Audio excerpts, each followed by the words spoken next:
PM Modi ने फिर उठाया ऑस्ट्रेलिया में मंदिरों पर हमले का मुद्दा, कहा स्वीकार्य नहीं कोई संबंधों को ठेस पहुंचाए। संसद की नई बिल्डिंग के उद्घाटन समारोह पर सियासी जंग, अब तक 19 दलों ने किया बहिष्कार का ऐलान।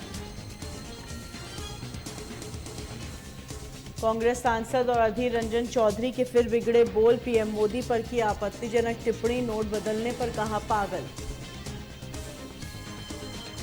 यूपी में पहली बार खेलो इंडिया यूनिवर्सिटी गेम्स, कल पीएम मोदी करेंगे वर्चुअली उद्घाटन, देश भर के खिलाड़ी होंगे शामिल। लोकसभा चुनाव से पहले किसानों को बड़ा तोहफा, सीएम योगी ने कहा पीएम किसान सम्मान योजना का सबको मिलेगा लाभ। वाराणसी में टीबी मुक्त पंचायत अभियान का शुभारंभ, मंत्री दयाशंकर मिश्र ने मोबाइल वैन को किया रवाना, लोगों को करेंगे जागरूक। सपा नेता आजम खान को कोर्ट से मिली राहत, भड़काऊ भाषण मामले में सजा के आदेश को किया खारिज। फर्रुखाबाद में बसपा नेता की 70 करोड़ की जमीन हुई कुर्द, दरोगा की हत्या समेत 4 दर्जन मुकदमों का आरोपी है अनुपम दुबे। उत्तराखंड में यूसीसी को लेकर आज से 2 दिन तक होगा जनसंवाद, विशेषज्ञ समिति का पूरा पैनल रहेगा मौजूद। उत्तराखंड में अवैध खनन मामले में बड़ी कार्रवाई, जाखन नदी पर 4 स्केलर सहित 5 कर्मी निलंबित, लापरवाही का लगा आरोप।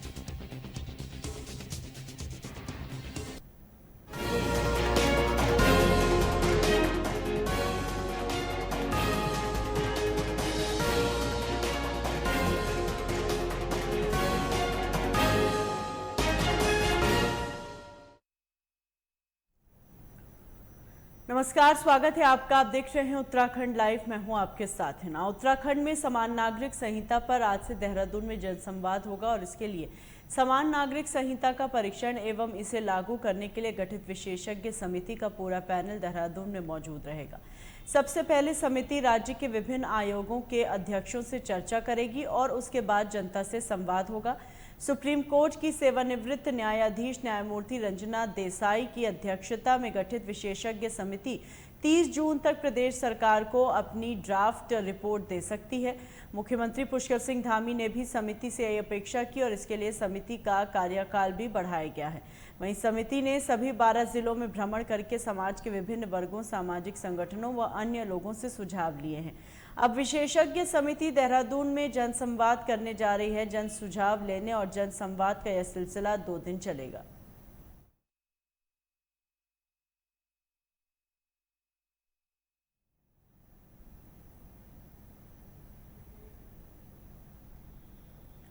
उत्तराखंड में श्रद्धालुओं की बड़ी संख्या में पहुंच रहे हैं। 4 धाम यात्रा शुरू होते ही भारी संख्या में लोग तीर्थ स्थली पहुंचने लगे।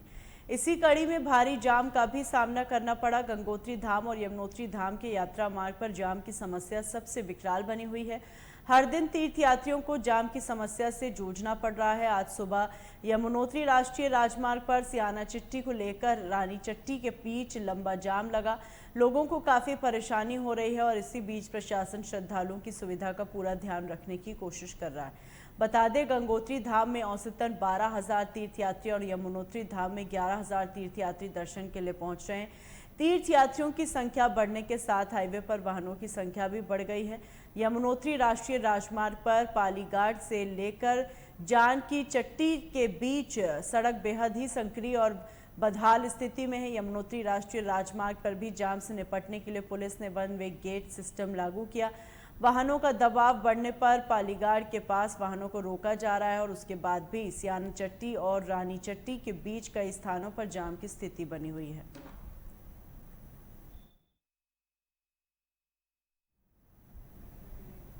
उत्तर प्रदेश के अयोध्या में राम मंदिर के निकट राज्य अतिथि गृह बनाने के लिए उत्तराखंड ने अपर सचिव प्रताप शाह की अध्यक्षता में समिति का गठन कर दिया। यह समिति जल्द ही जमीन की तलाश के लिए अयोध्या जाएगी और इसके बाद सरकार को अपना प्रस्ताव देगी। दरअसल लंबे समय से धामी सरकार अयोध्या में राम मंदिर के निकट राज्य अतिथि गृह बनाने के लिए कोशिश कर रही है और इसके तहत उत्तर प्रदेश सरकार ने एक नोडल और सह नोडल अफसर नियुक्त कर दिए हैं। उत्तराखंड सरकार ने भी राज्य अतिथि गृह के इस काम को परवान चढ़ाने के लिए अपर सचिव प्रताप शाह को नोडल अफसर नियुक्त किया। राज्य सरकार ने प्रताप शाह की अध्यक्षता में एक समिति का गठन किया। बताया जा रहा है अयोध्या में 1 से 1.5 एकड़ जमीन पर यह अतिथि गृह बनेगा। यह समिति जल्द ही भूमि की तलाश के लिए अयोध्या जाएगी, वहीं जमीन और उसका मूल्य देखकर प्रस्ताव तैयार करेगी। राज्य सरकार उस पर निर्णय लेगी। माना जा रहा है भव्य राम मंदिर बनने के बाद देश दुनिया से अयोध्या पहुंचने वाले श्रद्धालुओं की संख्या काफी बढ़ सकती है और इसी नाते राज्य सरकार भी वहां अपना अतिथि गृह बनाना चाहती है।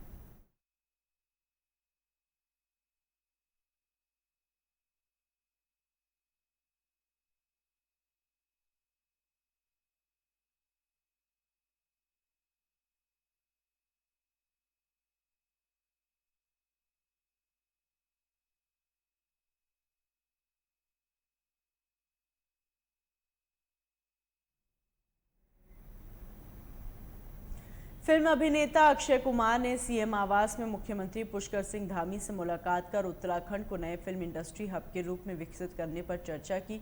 अक्षय कुमार ने सीएम के साथ मुख्यमंत्री आवास परिसर का भ्रमण भी किया। वहीं मुख्यमंत्री धामी ने कहा, उत्तराखंड राज्य दिन प्रतिदिन फिल्म इंडस्ट्री के लिए एक नए शूटिंग डेस्टिनेशन के रूप में उभर रहा है। उत्तराखंड का सौंदर्य फिल्मांकन के लिए लोगों को आकर्षित कर रहा है। राज्य सरकार भी उत्तराखंड को एक बड़े फिल्म डेस्टिनेशन के रूप में विकसित करने के लिए कई योजनाओं पर काम कर रही है। इसके लिए नई फिल्म नीति पर भी कार्य किया जा रहा है। राज्य सरकार की ओर से फिल्मांकन के लिए फिल्मकारों को कोई सुविधाएं दी जा रही हैं। वहीं अक्षय कुमार ने केदारनाथ धाम में किए जा रहे पुनर्निर्माण कार्यों और तीर्थयात्रियों की सुविधाओं के लिए राज्य सरकार की ओर से की गई व्यवस्थाओं को सराहा।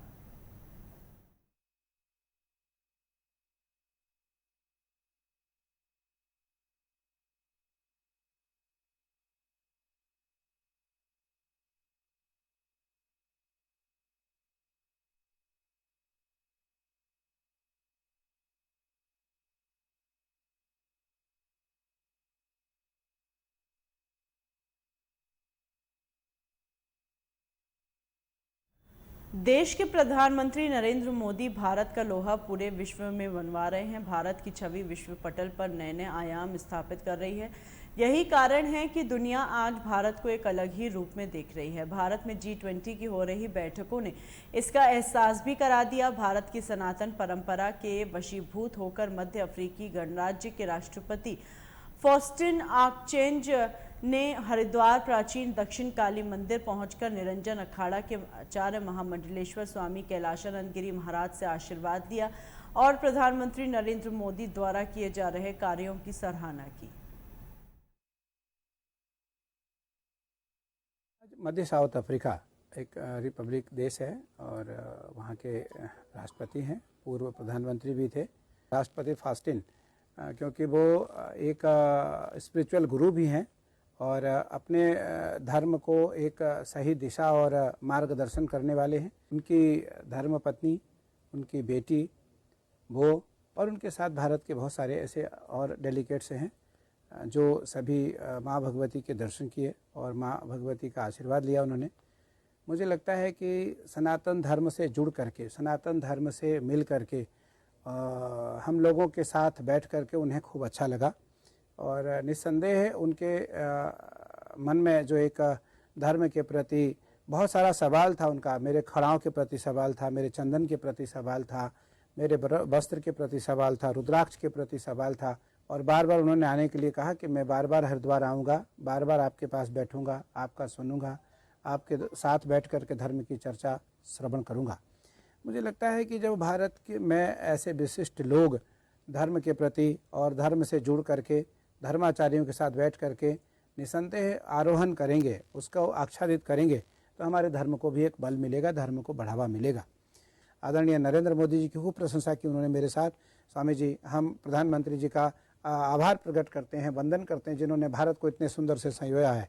आज देश में और भारत की परंपराओं में जब दुनिया के बड़े लोग आकर के देश की परंपरा समझना चाहेंगे, सीखना चाहेंगे, नहीं तो क्या दिल्ली लोग आते हैं, दिल्ली में अपनी बैठक किए, मीटिंग की और दिल्ली से वापस चले गए, तो उनको भारत के बारे में बहुत पता नहीं चल पाता।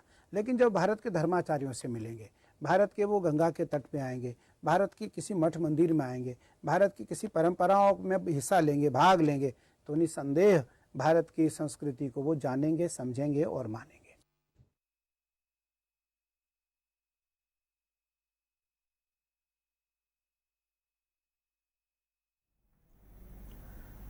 हरिद्वार बहादुराबाद टोल प्लाजा पर युवक की दबंगई देखने को मिली। यहां हरियाणा नंबर की कार में सवार एक युवक को टोल पर टोल टैक्स देने के लिए रोका गया तो युवक टोल प्लाजा कर्मी को पिस्तौल दिखाते हुए टोल का बूम तोड़कर भाग निकला, जिसके बाद टोल प्लाजा पर मौजूद कर्मचारियों में अफरा तफरी मच गई।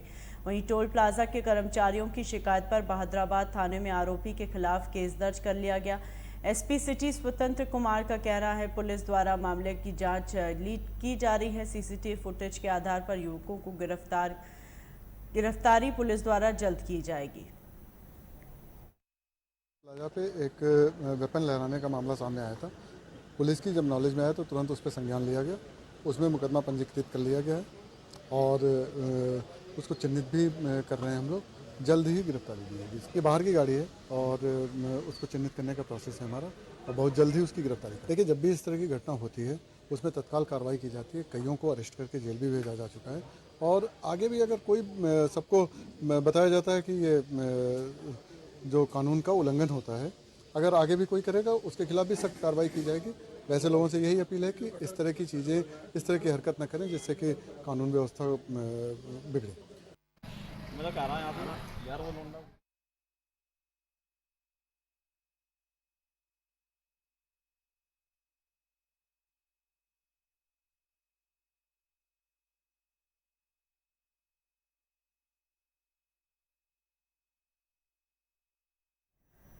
अगली खबर जनपद उधम सिंह नगर के जसपुर क्षेत्र की है, जहां लगातार अवैध अतिक्रमण पर प्रशासन का बुलडोजर चलता नजर आ रहा है। जसपुर नादेही मार्ग पर सड़क किनारे पीडब्ल्यूडी विभाग की जमीन पर कच्चे पक्के बने अवैध अतिक्रमण को बुलडोजर द्वारा हटाया गया। इस दौरान भारी पुलिस बल मौके पर मौजूद रहा। वहीं दूसरी ओर राजपुर में सरकारी तालाब की भूमि पर अवैध अतिक्रमण को चिन्हित किया गया।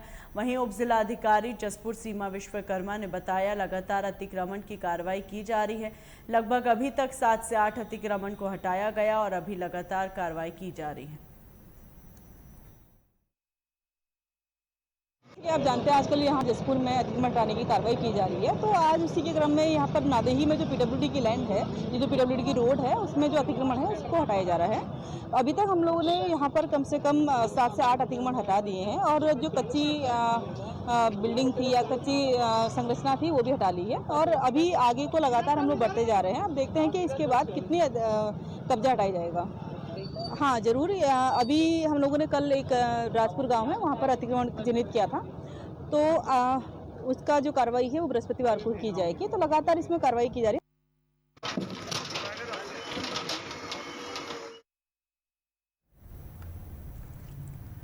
देर रात जहां आंधी तूफान ने अपना कहर बरपाया, वहीं लालकुआं के ट्रांसपोर्ट नगर में स्थित कबाड़ की दुकान में अज्ञात कारणों से अचानक आग लग गई, जिससे दुकान में रखी बैटरी, सिलेंडर, प्लास्टिक, गत्ता, बर्तन आदि सामान जलकर खाक हो गए। वहीं सूचना पर पहुंची दुकान स्वामी और क्षेत्रवासियों ने आग को बुझाने का काफी प्रयास किया। इसी दौरान तेज धमाके के साथ दुकान में रखा बड़ा गैस सिलेंडर फट गया, जिसके धमाके से दुकान के परखच्चे उड़ गए। साथ ही आग ने विकराल रूप धारण कर लिया। वहीं पुलिस व स्थानीय लोगों की मदद से बमुश्किल आग पर काबू पाया जा सका। फिलहाल दुकान में रखा सारा सामान जलकर राख हो गया। 12 बजे के लगभग लगी है। यहाँ के लोगों ने सूचना दी तो लड़के लेके दुकान पे आए, देखा तो यहाँ बहुत तगड़ी आग लगी थी। इसमें गत्ता था खाली, हमारा भराने के लिए लाए थे। करीब 1.5 लाख से ऊपर के नुकसान सामान। इसमें बैटरी थी, बड़ा वाला बैटरा था, पैनल था, खिलौना थे 5-6, आजकल बर्तन काफ़ी थे, सिलेंडर भी था।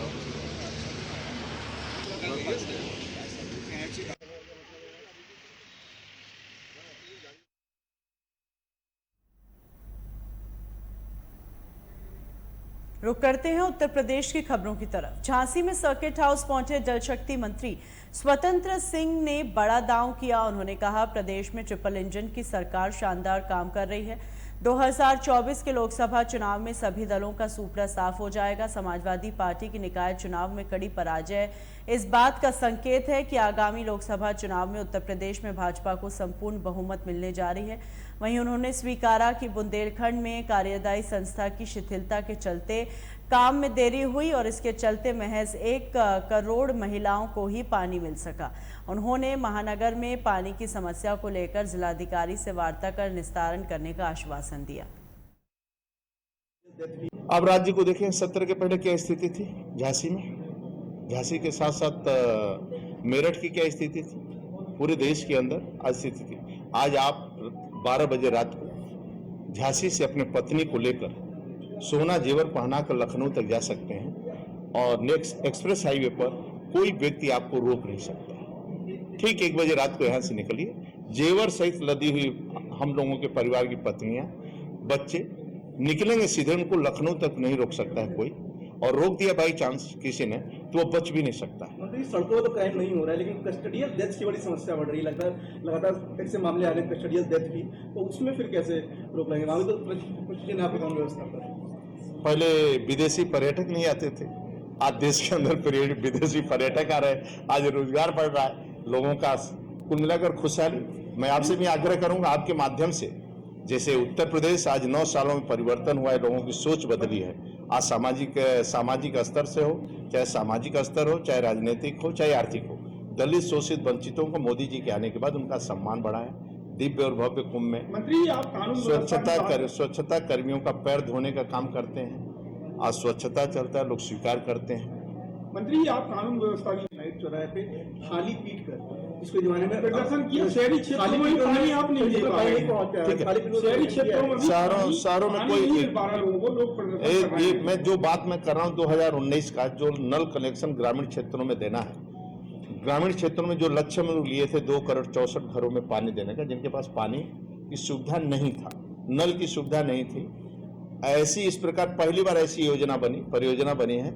जो कॉन्ट्रैक्टर लेगा उसको 10 साल तक उसकी देखरेख करेगा, उस गांव की योजना बनाएगा, उस गांव में देगा। यहाँ जो आपके द्वारा जो शिकायत आई है, ये मैं डीएम से बात करूंगा और ये पूरी सुविधा सभी महिलाओं को मिले, शहर में भी किसी को पानी का अभाव न रहे, सभी महिलाओं को मिले, ये अच्छा सुझाव है। सर ये तो पानी की टंकी आपकी बन गई नमामि गंगे की, पाइपलाइन डल गई, लेकिन पानी अब तक चालू नहीं है। उसको एक मैं कह रहा हूँ कि ये बन रहा है और पानी मैं कह रहा हूँ 1 करोड़, अभी तो देना है 2 करोड़ 64, यानी 2 करोड़ 64 का लक्ष्य, 1 करोड़ हम लोग जल संचय जो हमारा होता है, केंद्र सरकार जो निर्धारित किया है वो अपना नाप जोक करते रहते हैं, उन्हीं के द्वारा हम लोगों को ग्रेड मिलता है, A ग्रेड, B ग्रेड। जैसे बागपत लगभग 80-90% पहुंच गया है। जहां पर सरफेस वाटर हमें देना था थोड़ा कठिनाई आ रही है, बाकी जगह जो ग्राउंड वाटर से हमें देना था वहां स्पीड पकड़ लिया है।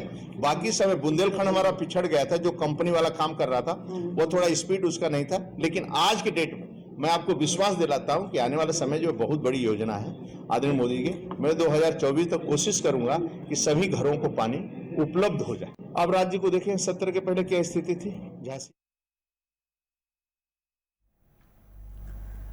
उत्तर प्रदेश में समाजवादी पार्टी की उसकी मजबूत सहयोगी राष्ट्रीय लोकदल से रिश्तों में दरार की बातें लगातार सामने आ रही हैं। समर सत्ता अभियान के तहत राष्ट्रीय लोकदल के अध्यक्ष जयंत चौधरी हापुड़ पहुंचे, जहां जयंत चौधरी ने सपा से गठबंधन होने की बात तो कही, लेकिन साथ ही ये भी कह दिया कि उनकी पार्टी का अपना एक अलग अस्तित्व है। जयंत ने कहा 2024 के चुनाव में जाने के लिए हम तैयारी कर रहे हैं, चुनाव लड़ेंगे, गठबंधन का स्वरूप क्या होगा, कौन कितनी सीटों पर लड़ेगा, ये सब अभी तय नहीं है, इसके लिए कुछ और वक्त लगेगा। उधर हालौद के जिला अध्यक्ष रविंद्र चौधरी ने कहा, हम सभी कार्यकर्ता और किसान यूनियन के कार्यकर्ता राष्ट्रीय लोकदल के साथ हैं, अब की बार लोकदल ही चुनाव जीतेगा। मेरे गांव में चल रहे समरसता अभियान के तहत हम चाहते हैं कि अपने भाईचारा का एक अच्छा लोकदल की जो जमीनी इकाई है, जो कार्यकर्ता है गांव में, मैं उनसे मिलूंगा, उनकी बात समझूंगा। मैं चाहता हूं कि वो मजबूत रहे, हमारी पार्टी भी हम बढ़त हासिल करें और जो हमारे किसानों के मुद्दे हैं, गरीब के मजदूर के मुद्दे हैं, उनको हम उठाते रहेंगे। 2024 में जो चुनाव लड़ेंगे, आप अपनी पार्टी से लड़ेंगे या गठबंधन से लड़ेंगे? पार्टी का अपना अस्तित्व है, पार्टी तो लड़ेगी और गठबंधन क्या होता है, उसका क्या स्वरूप है, कौन पार्टी कितनी सीट लड़ती है, थोड़ा और वक्त दीजिए, चीज़ें तय होंगी। एक समझता अभियान के तहत हमारे राष्ट्रीय नेता चौधरी जयंत जी ने एक प्रोग्राम चलाया है, गांव-गांव नुक्कड़ सभाओं का, लोगों से मिलने का, लोगों की समस्या जानने का और अपने विचार रखने का कार्य। तो करीब 1500 गाँव का प्रोग्राम है। इसी के तहत आज हमारे जिले से गुजर रहे हैं जैन जी, उनके स्वागत के लिए जो अमरोहा जाएंगे, उनके स्वागत के लिए हम लोग यहाँ इकट्ठे हुए हैं अपने हापुड़ जिले में, यहाँ पे और आपका गढ़ होल पे स्वागत किया जाएगा, उनका अभिनंदन किया जाएगा। ये आज का तो ये प्रोग्राम जो चलेगा ये कब से कब तक चलेगा? ये प्रोग्राम करीब ये मानो आप अभी तो अभी पीछे बागपत में प्रोग्राम था, उसके बाद हर जिले में, अपने जिले में भी प्रोग्राम आएगा अभी अगले महीने। तो हर जिले में 2 दिन का स्वच्छता अभियान के तहत करीब कई 7 गाँवों में मीटिंग होगी, सभा होगी, कहीं 6 कहीं 10, हर विधानसभा में भी है, जिले की पूरी विधानसभा हो रही है। जैसे कि 2024 चुनाव नजदीक है, क्या उसको लेकर देख रहा है ये? हाँ, 2024 का चुनाव है, उसकी समीक्षा के बारे में भी और अपने विचार रखने में और लोगों की समस्या सुनने में, आपसी भाईचारा मिलाने के लिए आज सम्मेलन किया जाएगा।